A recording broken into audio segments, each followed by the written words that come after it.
country leading jurist saying we are in a major crisis. How can we resolve it? Asking the centre to implement a new legislation. It is of supreme importance and necessity that the courts are remodeled to reach out to the people.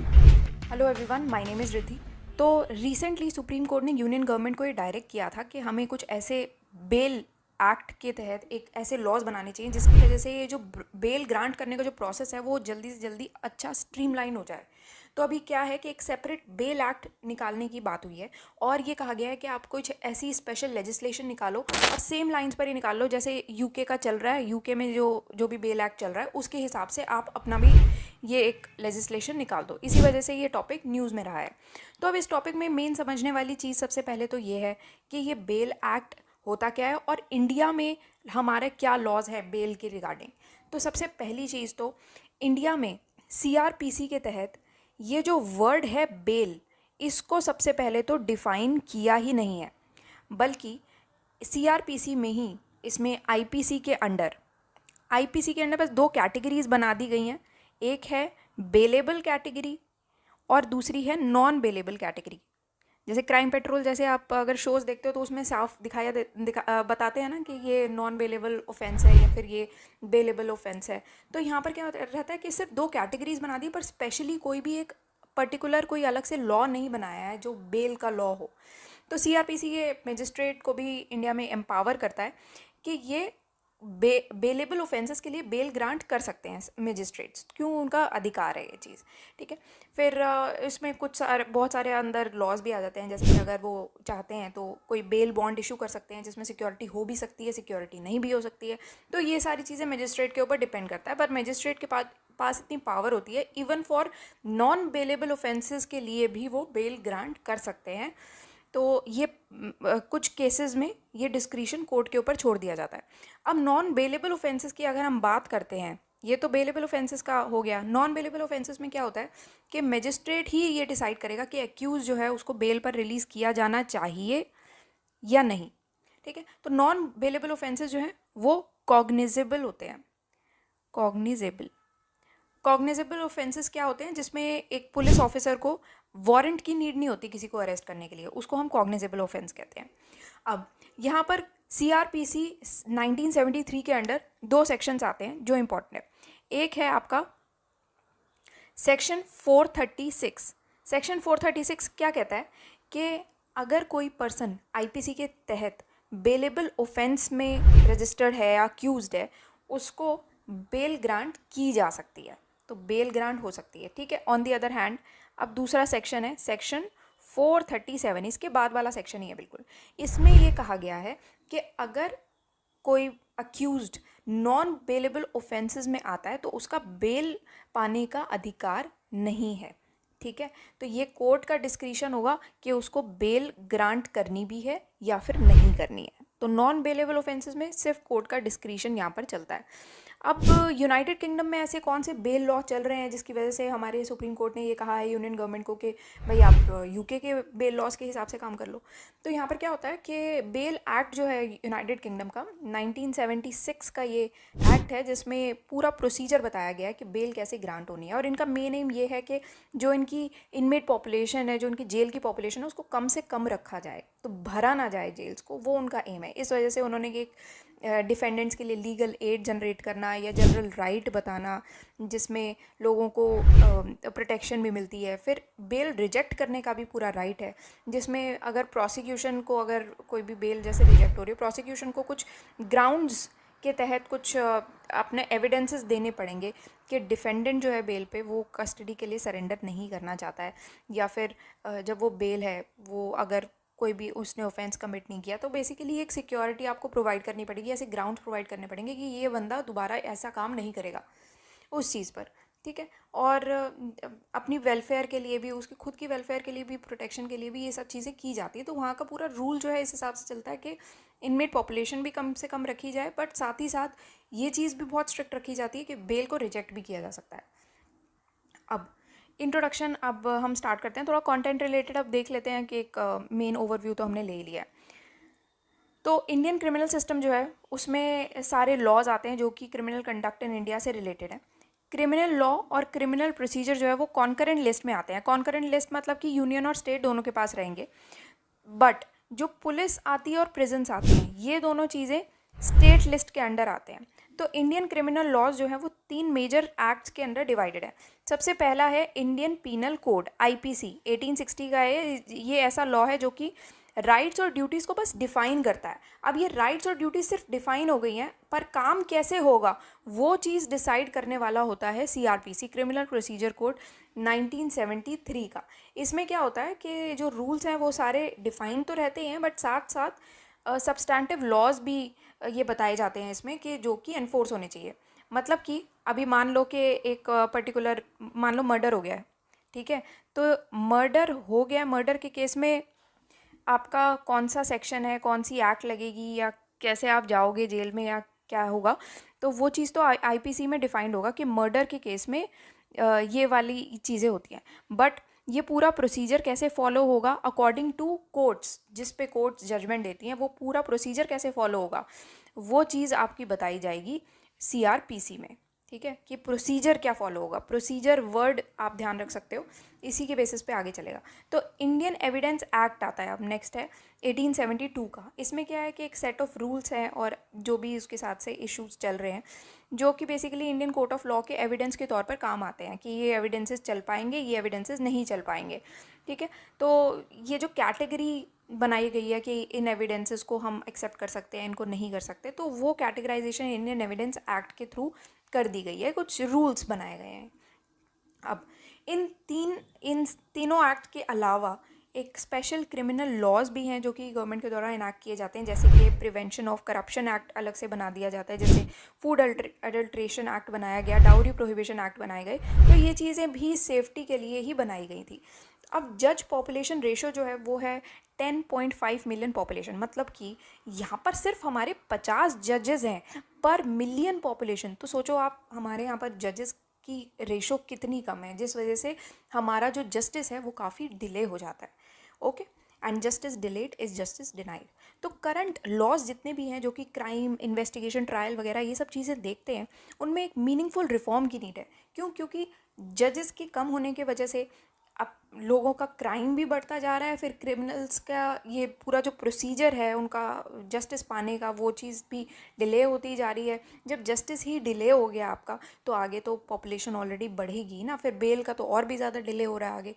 तो अभी हो क्या रहा है कि लोग बस jail में भरे जा रहे हैं, वापस आने का कोई चांस ही नहीं है। यहाँ पर कोई ऐसा कोई रिफॉर्म ही नहीं दिया गया, या फिर वो तो और भी ज़्यादा डिले हो रही हैं चीज़ें। तो हिस्ट्री के तौर पे हम इसको ये देखते हैं कि आईपीसी 1860 अगर हम देखें तो इंडियन पीनल कोड जो है वो backbone of criminal law in India है, और इसमें लॉर्ड मैकॉले के अंडर 1837 में आईपीसी ने अपनी एक पहली लॉ कमीशन ये ड्राफ्ट की थी। आईपीसी जो है वो पूरे इंडिया में चलता आ रहा है। तो आप ये समझो कि लॉर्ड मैकॉले के टाइम से ये चलता आ रहा है, तो कॉलोनियल टाइम से ये चीज़ें चलती आ रही हैं, तो कितनी पुरानी है और इसमें कितना अर्जेंट नीड है रिफॉर्म्स की।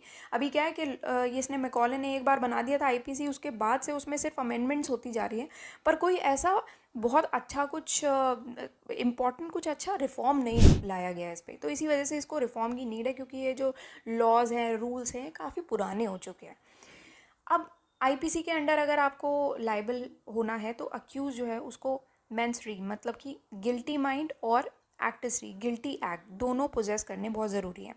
पनिशमेंट जो है वो उन ऑफेंसेस के लिए भी दिए जाते हैं जो कि इंडिया में हुए हैं, जब और उन ऑफेंसेस के लिए भी दिए जाते हैं जो कि इंडिया के बाहर ऐसे कोई ऑफेंस आपने किया है या कोई गलत कुछ कर दिया है। बट जो ट्रायल होगा वो इंडिया में ही होगा, चाहे आपने बाहर क्यों ना ऑफेंस कर दिया। फिर सीआरपीसी है 1974 का। अब इसमें क्या आता है कि एक प्रोसीजरल लॉ है, मतलब कि पुलिस मशीनरी को काम कैसे करना चाहिए, जब भी इन्वेस्टिगेट करेंगे या प्रोसीजर जो भी फॉलो होगा वो किस हिसाब से करेंगे। जो भी प्रोसीजर कोर्ट्स फॉलो करती हैं इन्वेस्टिगेशन और ट्रायल का, उन्हीं सेम लाइंस पर ही पुलिस को इन्वेस्टिगेट और प्रोसीजर वही फॉलो करने पड़ेंगे, ताकि जब कोर्ट में बात जाती है तो आप वही सेम लाइंस पर बात कर पाते हो। सीआरपीसी जो है वो क्रिमिनल ऑफेंसेस को बहुत सारी कैटेगरीज में आगे क्लासिफाई कर देता है, जैसे कि bailable offence, non bailable, cognizable, non cognizable offences. Cognizable जैसे मैंने आपको ऑलरेडी बताया कि उसमें वारंट की नीड नहीं होती पुलिस ऑफिसर को अगर अरेस्ट करना है तो, ठीक है। और नॉन कॉग्निजेबल ऑब्वियसली वारंट की नीड होगी, वो नॉन बेलेबल ऑफेंस हो गया। ओके, तो सीआरपीसी जो है वो यहाँ पर क्या है कि कुछ क्लासेस डिफाइन करता है क्रिमिनल कोड्स की। अब क्या इश्यूज़ हैं इंडियन क्रिमिनल जस्टिस सिस्टम में, वो चीज़ हम यहाँ पर देख लेते हैं। सबसे पहले तो एफआईआर रिकॉर्ड करने में फ़ेल हो जा रहे हैं लोग। तो क्या होता है कि सेक्शन 154 ऑफ सीआरपीसी में बहुत बार ऐसा होता है कि जैसे आप जाते हो कोई भी, या आप कुछ शोज़ वगैरह में, मूवीज़ वगैरह में भी देखते हो, जैसे हम लोग जाते हैं कभी अगर कोई कंप्लेंट रजिस्टर कराने के लिए, बहुत बार तो पुलिस ऑफिसर मना ही कर देते हैं, कह रहे कोई इतनी बड़ी बात नहीं है, अपने आप हो जाएगा, सब ठीक हो जाएगा वगैरह। तो ये लोग क्या अपना बर्डन कम करने के लिए वो चीज़ अवॉइड ही कर देते हैं। तो सबसे पहले तो एफआईआर रजिस्टर होना ही मेन चैलेंज रहता है एक पर्सन के लिए, भैया एफआईआर तो रजिस्टर कर लो। तो सेक्शन 154 सीआरपीसी का ये डील करता है कि कॉग्निजेबल ऑफेंसेस के लिए एफआईआर रजिस्टर करना, ये पहला क्रूशियल स्टेप है अगर आपको ऑफेंडर्स को प्रोसिक्यूट करना है तो सबसे पहले तो ऐसे ऑफेंसेस जिसके लिए पुलिस को वारंट की नीड नहीं है, जो कि आपके नॉन बेलेबल ऑफेंसेस हो गए, तो इसके लिए अगर आप एफआईआर रजिस्टर कर रहे हो सबसे पहली चीज़, बट पुलिस उसमें भी फेल हो जाती है और बहुत बार मना कर देती है कि एफआईआर नहीं रजिस्टर कर पाएंगे हम। बहुत ज़्यादा इंसिस्ट करना पड़ता है विक्टिम्स को, सर्वाइवर्स को, बट वो चीज़ इग्नोर कर दी जाती है। फिर दूसरी चीज़ है अनप्रोफेशनल इन्वेस्टिगेशन। पुलिस जो है वो बहुत बार फॉरेंसिक एविडेंसेस को इग्नोर ही कर देती है या फिर टाइम पे नहीं ले पाती है, और पंचनामाज को भी रिकॉर्ड नहीं किया जाता है। तो वो ढीलम ढाल जो एटीट्यूड चलता है ना, हमारे यहाँ चलता एटीट्यूड है इंडिया में, वो चीज़ एक मेन चैलेंज आता है जिसकी वजह से हमारा जो सिस्टम है वो फ्लॉड है। फिर प्रिवेंटिव अरेस्ट, मतलब कि अभी पुलिस क्या करती है, ये जो प्रिवेंटिव अरेस्ट है इसका गलत इस्तेमाल भी कर लेती है। मान लो कोई किसी बंदे ने कोई ऐसा मेजर काम किया ही नहीं है, गलत काम, जिसकी वजह से आपको उसको अरेस्ट करना पड़ जाए, पर फिर भी प्रिवेंटिव अरेस्ट का ऑप्शन उनके पास है कि प्रिवेंटिव डिटेंशन हम कर सकते हैं। तो इसी वजह से बंदा, पुलिस ऑफिसर कई बार क्या करता है, वो उठा के और लोगों को जेल में डाल देता है। तो ये जो रूटीनली अरेस्ट चलता है ना लोगों का प्रिवेंटिव अरेस्ट के ऑप्शन में, वो चीज़ एक मेन प्रॉब्लम है, और ये एक minor law and order problem में आता है।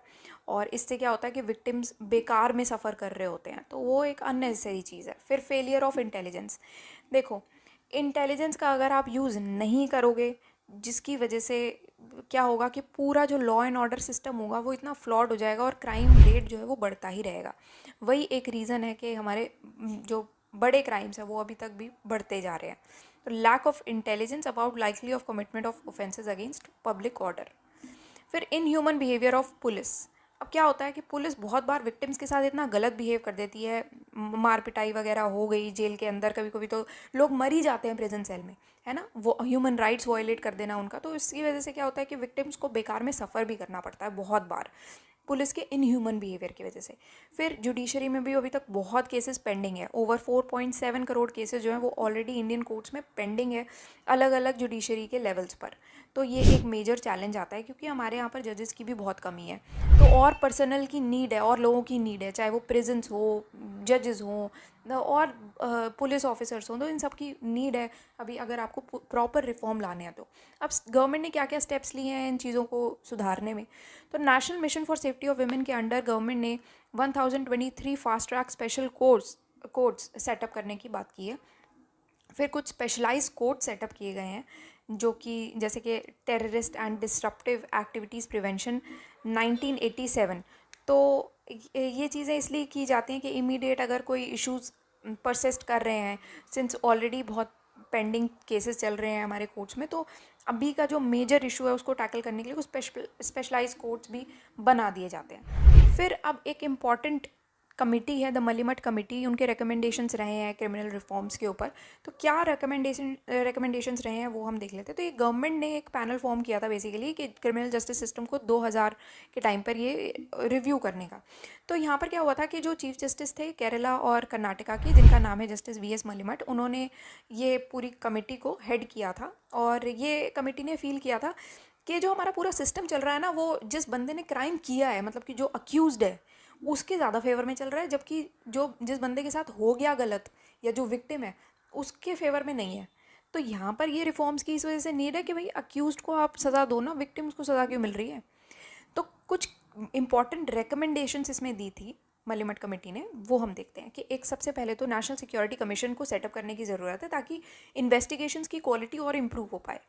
फिर विटनेस प्रोटेक्शन मैकेनिज़्म की बहुत ज़्यादा नीड है। ऐसा नहीं होना चाहिए कि एक विटनेस आया कोर्ट में, उसने अपना बयान दिया और कोर्ट से बाहर निकलते उसको मार दिया, है ना। बहुत बार होता है ना, मूवीज़ वगैरह में भी हम लोग ये सब चीज़ें देखते हैं। या फिर विटनेस को बुलाया गया था और विटनेस जो है वो कोर्ट तक पहुंच ही नहीं पाया और बंदा केस जीत गया। कितनी बार देखते हैं हम लोग यहाँ ये चीज़ें। तो ये विटनेस प्रोटेक्शन की कोई स्कीम ही नहीं है, विटनेस को ही मार दिया जाता है ना। तो ये कितना आसान है, विटनेस को ही ख़त्म कर दो। स्ट्रॉन्ग विटनेस प्रोटेक्शन मैकेनिज्म की नीड है। फिर कोर्ट्स के पास ये पावर होती है ऑब्वियसली, और उसको ये पावर देनी भी चाहिए कि वो किसी भी पर्सन को समन कर सकते हैं। अब मान लो कोई विटनेस आने को रेडी नहीं है पर उसका इन्वॉल्वमेंट जो है केस में अच्छा खासा है, तो अब कोर्ट जो है वो उसको एक पावर देनी चाहिए कि वो उस पर्सन को समन करे कि आप आओ और विटनेस की तरह अपना बयान दो आप अपना, ठीक है ना। एग्जामिनेशन के लिए विटनेस को बुला सकते हैं। फिर बहुत सारे ऐसे चीज़ें हैं जिनको रिकॉर्ड में लेने की ज़रूरत है, लॉ के अंडर लेने की ज़रूरत है, इंडियन एविडेंस एक्ट जो है उसके अंडर, कि जैसे कि जो डाइन डिक्लेरेशन होती हैं या फिर कन्फेशंस होते हैं या फिर ऑडियो या वीडियो रिकॉर्डेड स्टेटमेंट्स होती है विटनेसेस की, उनको आप लॉ के अंडर ऑथराइज कर सकते हो कि हाँ इन चीज़ों को कंसिडरेशन में हम ले सकते हैं। फिर एक नई पोस्ट क्रिएट करने की बात हुई थी, डायरेक्टर ऑफ प्रोसिक्यूशन, जो कि हर एक स्टेट में क्रिएट की जाएगी। फिर अगर ऐसी कोई विमेन है जो कि प्रेग्नेंट है या फिर उनके जो बच्चे हैं वो 7 साल से कम के हैं, तो उनको आप हाउस अरेस्ट में रख सकते हो, इंस्टेड आप उनको जेल में डालो। फिर एक प्रेसिडेंशियल कमीशन को बिठाया जाएगा ताकि क्रिमिनल जस्टिस सिस्टम को टाइम टू टाइम उसकी फंक्शनिंग रिव्यू कर पाएँ। वे फॉरवर्ड में हम यही बात करेंगे कि हमें ज़्यादा पर्सनल की नीड है। अगर आपको पूरी तरीके से रिफॉर्म्स लाने हैं तो पर्सनल की बहुत नीड है, जैसे कि ज़्यादा से ज़्यादा पुलिस ऑफिसर्स, फिर ऐसे बटालियंस जो कि स्पेसिफिक क्राइम के लिए ट्रेंड हो और डिप्लॉय की जाएं। ज़्यादा से ज़्यादा जजेस की नीड है और थोड़ा सा देर तक हम और काम करें, लॉन्गर आवर्स ऑफ वर्क हो, मल्टीपल शिफ्ट चले, ज़्यादा प्रेजेंस हो, इन सब चीज़ों की नीड है। और सर्जिकल रिकमेंडेशन की नीड है जो कि ये सिस्टम के इश्यूज़ को और रेक्टिफाई कर पाए, इम्प्रूव कर पाए। और फिर पुलिस एकेडमीज़ के लिए एक यूनिफॉर्म करिकुलम चलेगा हाईएस्ट स्टैंडर्ड का, ताकि पुलिस ऑफिसर्स को भी ठीक से ट्रेनिंग मिले। फिर स्टेट गवर्नमेंट जो है वो एनजीओज़ को भी काम में ला सकती है, ताकि एनजीओज़ जो है वो ग्रासरूट लेवल पर ऑलरेडी ऑपरेट कर ही रही है, तो अगर वो आके अपनी स्पेशलाइज्ड नॉलेज और इंटेलेक्चुअल कैपेसिटी का यूज़ करेंगे तो केसेस और बेटर सॉल्व हो सकते हैं और फास्ट भी हो सकता है, पेसअप हो सकता है वो चीज़। फिर मेंटल फिजिकल वेलनेस प्रोग्राम चलने चाहिए पुलिस ऑफिसर्स के लिए, पुलिस फोर्स के लिए, क्योंकि वो ऐसे काम में है, उनकी ड्यूटी ऐसी है जहाँ पर इमोशनल और फिजिकल डिमांड जो है वो बहुत ज़्यादा है पुलिस ड्यूटी की। फिर एक एंटायर इंफ्रास्ट्रक्चर सेटअप किया जाना चाहिए पुलिस से लेकर कोर्ट्स तक का, जो कि इन कैटेगरी ऑफ क्राइम्स को पूरी तरीके से इरेडिकेट कर दे। कंक्लूजन में हम यही लिखेंगे कि क्रिमिनल जस्टिस सिस्टम जो है वो डेमोक्रेटिक सेटअप का काफ़ी इंपॉर्टेंट पार्ट है और हमें बहुत सारे कॉम्प्रिहेंसिव स्टेप्स लेने की ज़रूरत है अगर आप इस सिस्टम को और इफ़ेक्टिव बनाना चाहते हैं। बहुत सारे ऐसे अटैम्प्ट्स भी लिए गए हैं जिसमें हम ये जो बॉडी है क्रिमिनल लॉज की, उसको हम इम्प्रूव करने की कोशिश तो कर रहे हैं, बट एक कॉम्प्रिहेंसिव लीगल रिफॉर्म की नीड है जिसकी वजह से careful consideration, good deal of deliberation की ज़रूरत है अभी हमें। तो ये सब स्टेप्स अगर लेंगे तभी चीज़ें बेटर हो पाएंगी। नेक्स्ट लेक्चर में हम लोग local reservation in private sector ये देखेंगे, काफ़ी इंटरेस्टिंग टॉपिक है। तो also just one more thing, ये पर्टिकुलर टॉपिक मेंस इन 300 का पार्ट है, तो आप वेबसाइट पर जाओगे synopsisis.com, तो आपको फ्रंट पेज पर ही मेंस इन 300 टॉपिक्स मिल जाएंगे, जिसमें करंट अफेयर्स के रिलेटेड जितने भी टॉपिक्स हैं, इंपॉर्टेंट टॉपिक्स जो कि रिपीट होते हैं हर साल, वो सारे टॉपिक्स आपको यहाँ पर मिलेंगे। तो आपको कोई भी इन्फॉर्मेशन चाहिए अबाउट दिस कोर्स वो आप यहाँ से ले सकते हो। और अगर आपको हमें कॉन्टैक्ट करना है तो एंड में ही यहाँ पर कॉन्टैक्ट अस पेज पे जाके आप कॉल कर सकते हो। Okay, so that's all for today and thank you for watching the lecture.